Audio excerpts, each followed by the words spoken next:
Hello, hello, hello, hello, hello. Many of you know me as Introblocks, and many of you I've had the pleasure of having on my show, such as Marco Polo and Contour. And then one day, I interviewed this gentleman. His name is Ralph Chami, and he's the assistant director at the IMF. And he told me something fascinating, which is, according to the IMF, a forest elephant is worth $40,000 dead for its ivory. But yet, they've calculated that that same forest elephant is worth just under $2 million alive for its carbon sequestration services it performs in the forest. An elephant. Today, we have a market for a dead elephant. An illegal one, yes, but it still exists. But we do not have a market for a living elephant. And if you think about it, we as a society, we consider nature as an externality instead of an internality. We produce stuff, we make stuff, but these things we produce causes pollution. It harms our planet. We poop in our own little backyard. What this says is that we only value nature when it's dead. The furniture is made of wood, the fish that you eat, the ivory that is used for making jewelry, at least used to be, but we do not value a living nature. And this frame of mind is what's causing climate change. It's what's causing the loss in biodiversity. And those two factors is what's worsening poverty around the world. This is not something in the world of scientists that is just an abstraction. We saw it all this summer across Europe. We saw it also in New York. Todd, Catherine, I'm sure you saw it, in your own city recently. This is real. We saw it in Turkey, in Greece, in North Africa, with wildfires all around, but also in North America, both in Canada and in the US. So these are my two daughters. How many of you here are parents? Raise your hands. Okay, so the vast majority of you. So on my left-hand side is Sarai, she's 9. On my right-hand side is Gia, she's 10. Today's children will endure an average of 30 extreme heat waves in their lifetime. Twice as many droughts and wildfires that we as adults have faced. 3 times more river floods and crop failures. That's what we're giving them. Our response to all this, one of them is we're planting trees. And that's a wonderful activity. And we need a lot more trees. There's just one major problem. There's not enough land on this earth to plant all the trees that we need to absorb all the carbon that is out there. And yet, planting trees does not stop ecosystem destruction. New trees take decades to grow to absorb the carbon, but yet we're still destroying the Amazon. Planting trees also does not stop ecosystem destruction of the oceans. Nor does it stop the killing of species around the world. This is an orangutan fighting against a digger. Kind of makes you think of the movie Avatar, doesn't it? And those factors combined, again, harms poverty. According to the World Bank, 68 to 132 million people by 2030 are going to join poverty because of climate change. And as Antonio Guterres, the United Nations Secretary General, has said, we're now at a code red for humanity. This is just a small little planet we're on. And we're treating it as a public good. If you imagine a scenario where you live in your city and all the public services were for free. But not only for free, but you go around and digging out the roads, killing the nurses. This is the services that is provided by Keystone Species, which I'll be talking to you about. But our focus has still been on climate change, just that one sliver, and carbon offsets. And that is a very siloed approach. We're ignoring biodiversity, we're ignoring poverty, and they're all interlinked. Climate change, biodiversity, poverty, it's all interlinked. And the carbon offset market has been plagued by double counting, by intermediaries who want to make a quick buck, by data standards, do they exist? Digitization, does it exist? And traceability, does it exist? Kind of sounds like issues that blockchain is here to address, or issues that we heard in trade finance, or in supply chain, or in many of your industries. We're doomed. It does feel like this all the time, doesn't it? You know, it's like, okay, well, might as well enjoy the last few years we have together, right? But you know what? We're very privileged, because there are some superheroes out there. They're in the form of the great whales, the orangutans, the forest elephants, the wolves, the giraffes, the rhinoceros, and I can name many of them.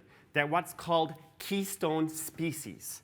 A keystone species is a species small in number but has a massive impact on its whole ecosystem.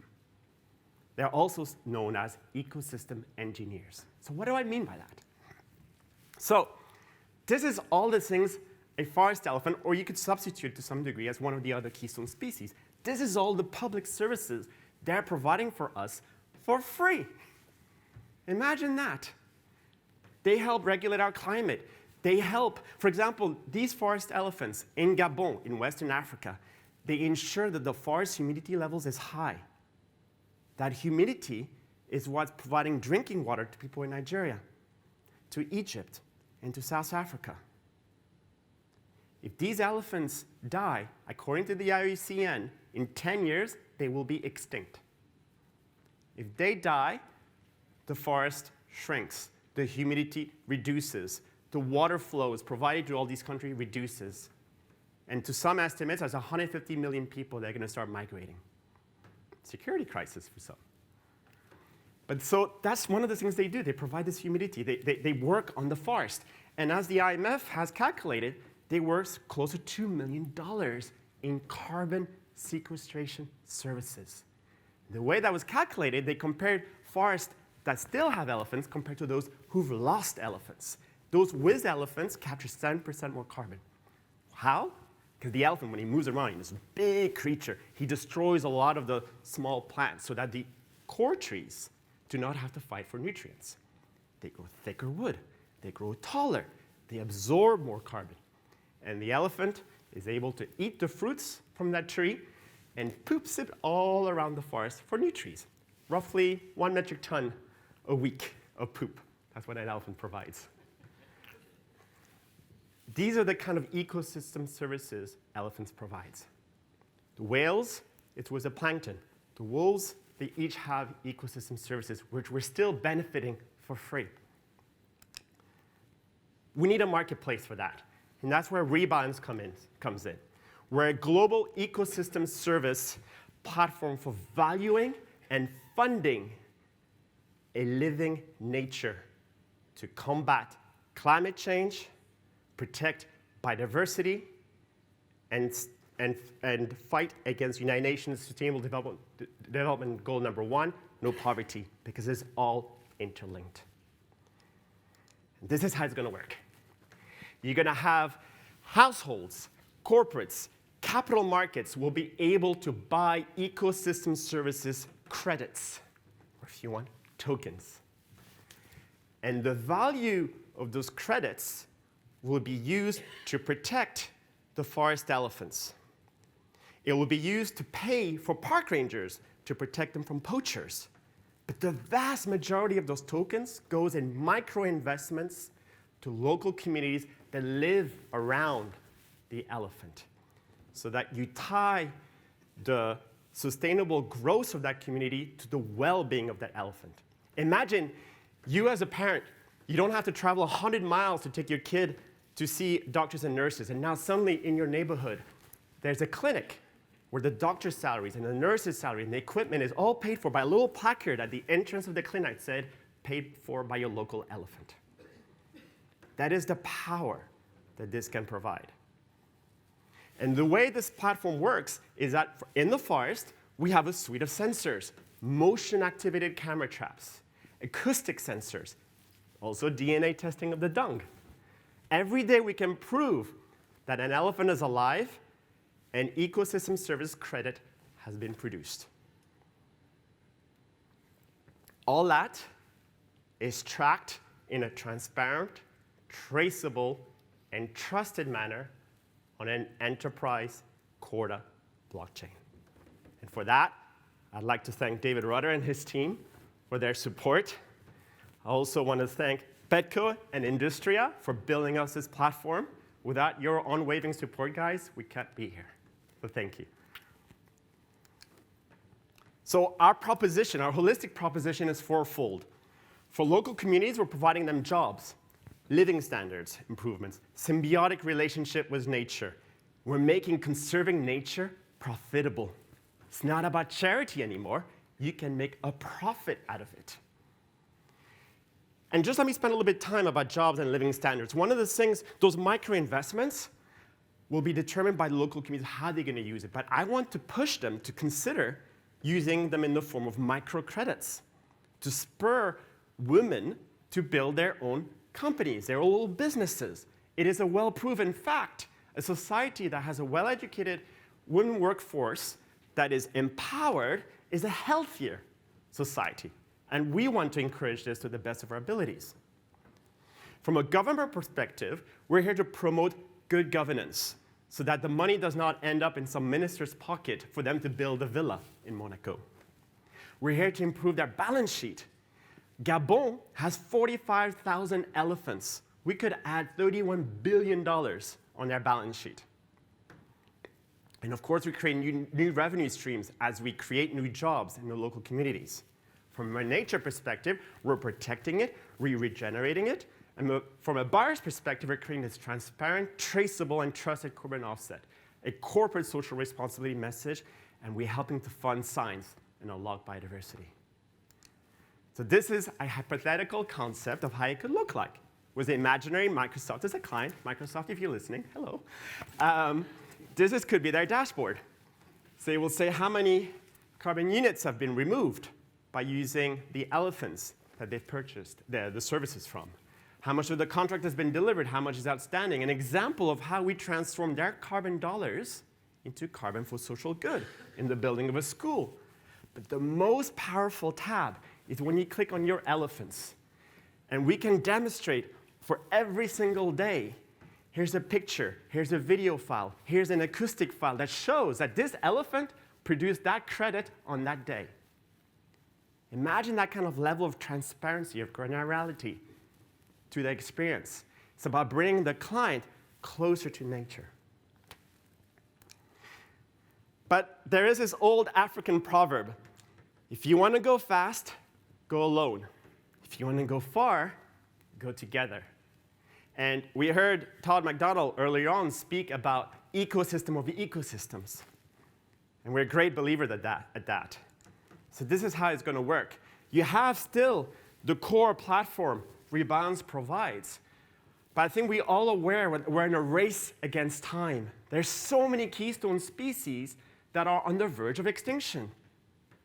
Imagine nurses disappearing. These are the guys providing the public service that we so critically depend upon. So we're going to open up a marketplace where nation states, conservation groups, startups could say, I want to put this keystone species on your platform.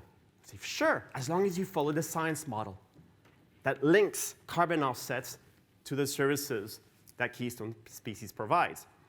But also, you know what? We need a whole range of sensors to be able to monitor the well-being of that species. So we're giving conservation groups around the world the chance to connect to our platform. This is Victoria. She works at the Max Planck Institute in Gabon, in the Loango National Park, and she's putting up a motion-activated camera traps. Like any conservation groups, they're always strapped for cash. Every time we use one piece of data from them, a picture, a video, we could pay up to $1 for that.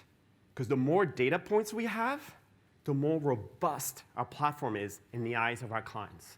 And suddenly, we're funding conservationism. But It goes further than that, because all the data that we're going to get from our own sensors, from our community of sensors that we purchase, we're going to open source it for free to help the scientific community discover and understand biodiversity and to value all those ecosystem services in addition to just carbon offsets.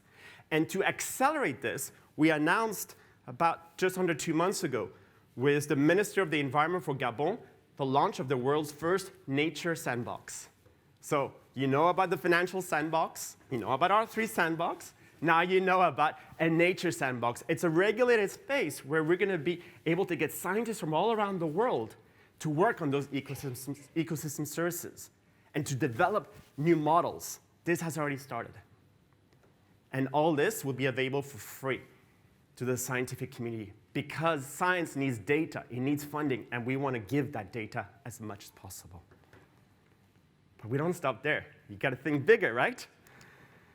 So as you get this market and it grows in liquidity, you're effectively building a new foundational layer for new business models and hopefully a new asset class around ecosystem services credits that is not just about carbon offsets, but it is about biodiversity and it is about ending poverty, all interlinked into one. And for that, you need an independent governance oversight body, which will be composed of Rebalance Earth, the national governments in which we operate in, such as Gabon, the local communities that we represent, because I think about it, local communities, in all of these countries, the social contract has too often been broken. An NGO or government says, I will give you X if you do Y. They do X, and they get Y minus 90%. Here, the transparency that we're going to provide to our buyers' interest when they buy the credits will also be available to the local communities. That buyer bought that much, you got that much back. So it's about providing transparency to both ends. So local community is going to be part of it. But also we're working with a number of global institutions, such as the World Bank. This is going to be a new asset class. We want them to look at it as natural capital.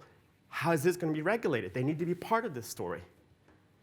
And one big word that is out there is greenwashing. We need to make sure that firms or buyers who purchase those credits are not using it to greenwash themselves.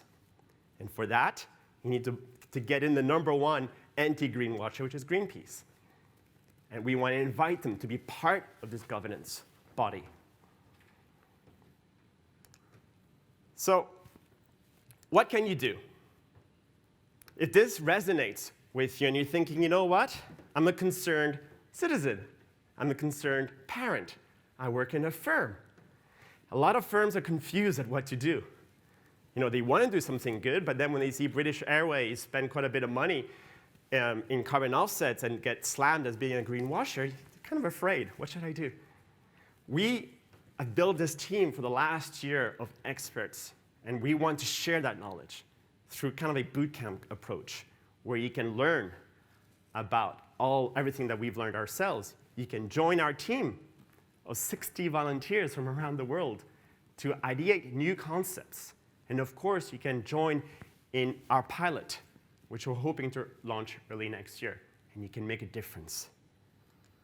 So let me tell you a little bit about the team. So you know me, Ralph Chami, from the Assistant Director at the IMF, is the co-founder, and Ian Redmond. So Ian Redmond is like a cross of David Attenborough and Indiana Jones. He's been at it for 40 years, absolutely amazing. And this is the team of our 60 volunteers. This is what's called a community interest company. We can never be acquired. We can never be listed on the stock market. Our shares have no real monetary value because this is a human project.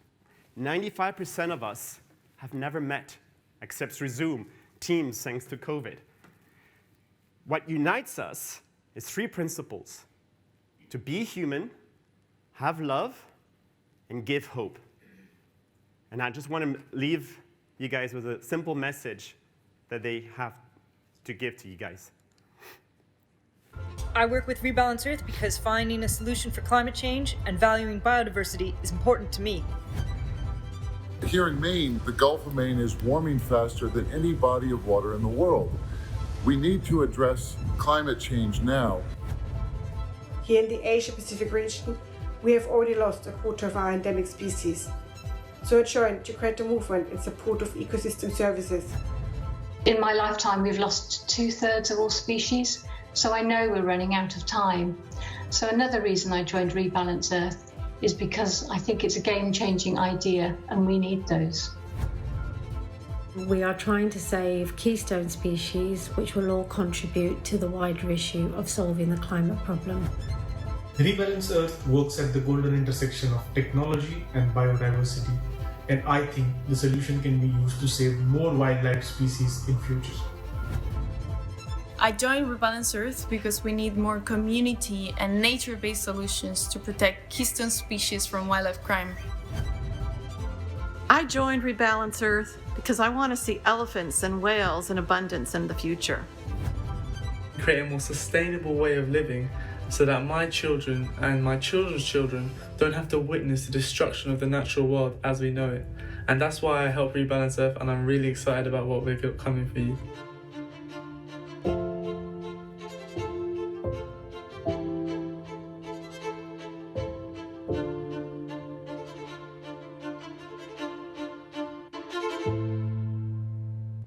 Thank you. I'll answer any questions.